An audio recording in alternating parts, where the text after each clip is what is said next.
Hello guys! చాలామంది అనుకుంటారు head and shoulders అనేదే అసలు బుల్లిష్ ట్రేడింగ్ ప్యాటర్న్. ఇదే పెద్ద మిస్టేక్. అసలు హెడ్ అండ్ షోల్డర్స్ కాదు.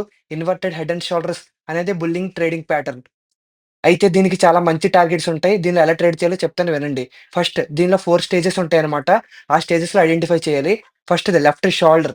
ఇదేం చేస్తుందంటే సెల్లర్స్ చాలా స్ట్రాంగ్‌గా ఉన్నారని చూపిస్తుంది. ఇప్పుడు మీరు చూసినట్టయితే ఇది మన left shoulder. Next head. Head ఏం చెప్తుంది పానిక్ సెల్లింగ్ ఎక్కువుంది. సో, ఇక్కడ బై చేయకూడదని చెప్తుంది. ఇప్పుడు ఈ కిందుంది కదా! ఇదే హెడ్ అనమాట. ఇక్కడ అస్సలు కొనకూడదు. Next right shoulder. Sellers losing power. అంటే సెల్లర్స్ ఇంక అయిపోవచ్చారు. సో, రెడీగా ఉండాలి ఎంటర్ అవ్వడానికి. ఇదే మన లాస్ట్ స్టేజ్.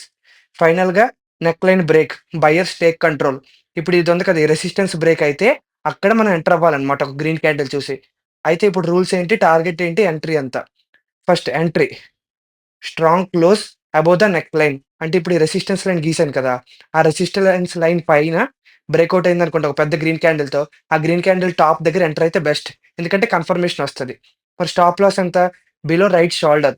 అంటే ఈ షోల్డర్ ఉంది కదా! ఆ కింద తీసుకుంటే బెస్ట్. ఎందుకంటే అక్కడ ఇంకా పూర్తిగా బయర్స్ పవర్ కోల్పోయారు. మళ్ళీ కిందకెళ్ళిపోద్దని అర్థం. మరి టార్గెట్ ఇది చాలా important. Measure head to neck. అంటే మీరు చూసినట్టయితే ఇక్కడ హెడ్ టు నెక్ ఎంత హైట్ ఉందో మెజర్ చేసి, అదే హెడ్ టు నెక్ అనేది టార్గెట్ కింద మారుతది 50. ఇప్పుడు సపోజ్ ఇది 50 పాయింట్స్ అనుకుంటే, ఆ పైన అదే మళ్ళీ 50 పాయింట్స్ అవుద్ది టార్గెట్.